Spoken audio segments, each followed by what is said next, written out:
critics, Second New Deal. So now we're going to talk about 1936, and we've kind of jumped ahead here. And Fair Labor Standards Act is 38, but I put it together. We're going to kind of go 36 to 39 and talk about how he expanded out to other people. Now, generally speaking, we refer to the presidents who only serve one term as one and done, and FDR definitely does not want to be one and done.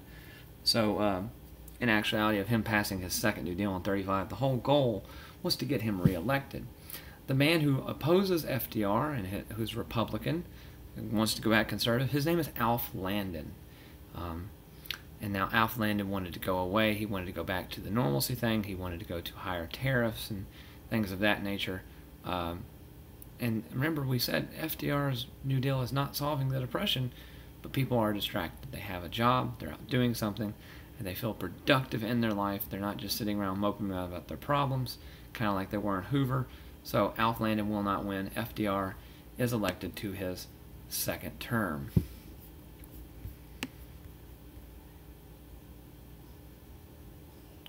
Okay? And in fact, here was this thing, right? Kick out Depression with the Democratic vote. Remember, the donkey is Democratic, the elephant is Republican. Now remember, that necessarily wasn't there. We do re-elect FDR in 1936. So election in 1936, FDR is re-elected. They like the direction he's going with the New Deal. They realize it has not solved it, and we want this to go forward. Now, in 1937, shortly after starting this, if you can look here, let me get this away here for a second. At the bottom, we have a chart: 1910, 1920, 1930, 1940, right? So FDR is re-elected right here in 1936, and in 1937, something interesting happens. Our unemployment rate, no, I'm sorry, right here. 36 is here. So 1930 is here. 1932, when FDR is elected, is more or less here.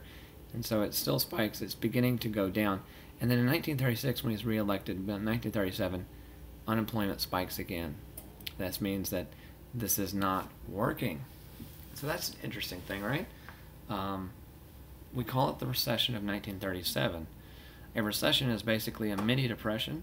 It has a lot of the similar things. However, it's not as crippling, and it can come back.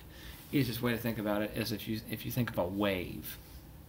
Okay, when the wave comes into you, the tide, etc., and it goes away, that land you're standing on actually kind of recedes a bit, does it not? If you leave your feet there in the sand and the water takes it, the sand beneath your feet will actually leave, and you'll kind of sink down. That's a recession. However, if you move somewhere else and you come back there later on, there'll be sand in that place. So a recession is much easier to fix than a depression. However, we learn here from the recession of 1937 that the New Deal is not working. It's not working. And so there's actually only one more year. And if you notice here, following the spike, it really starts to go down here about 1939. And then in 1940, look at this, unemployment plummets to its lowest rate ever. And what's going on here at this time, 1941 to 45? This is World War II. This is what fixed the Depression, because we make money, okay? Now, enough about that, all right? Now, we have an interesting occurrence happen in 1939. Marian Anderson was a very famous opera singer, and she was invited to sing for the American Daughters of the Revolution. Daughters of the American Revolution.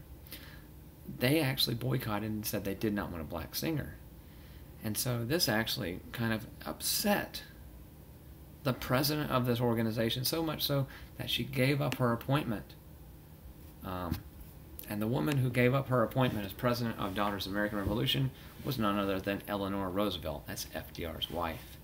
And so African Americans at this point think that he's really going to help, he's really going to do something, and that's important because in 41, A. Philip Randolph kind of puts him to the test. All right, so Marian Anderson was refused because of her color to sing.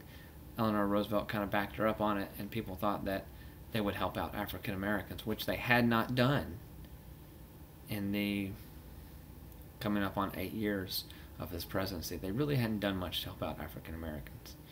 So, look at that. Now, the other thing he does to help out, he does help out the Indians through the Indian New Deal. Indian Reorganization Act, give back some of their lands, let them allow to have their tribal headdress and customs and crafts. So he does help out some people there. All right. Now he does, as well as we've talked about, set up the Social Security Administration through the Social Security Act. Now this was actually recommended to him by Dr. Francis Townsend. And so what does this show us? This shows us that FDR is not afraid to listen to critics, and if they have a good idea, work on it. He actually liked this idea so much he passed it off to somebody, a female in his cabinet, let her work on it. She came back and pitched the idea that became the Social Security Act.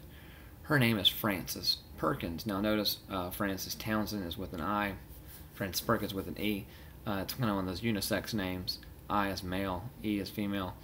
But if you have those two people together, understand that they're about the Social Security Act. Francis Townsend wanted to do it when they were like 60, and Frances Perkins wanted to do it when they were 65, and we ultimately went with that. And so that is where we leave it there. And as I said, in 1939, the world and everything else begins to change, and we try to maybe stay out of it. Maybe we're doing something else. FDR kind of pushes the boundary with that. We have the introduction of many, many great people that will pop up again in history throughout. And we have some of the most destructive and catastrophic events in U.S. history.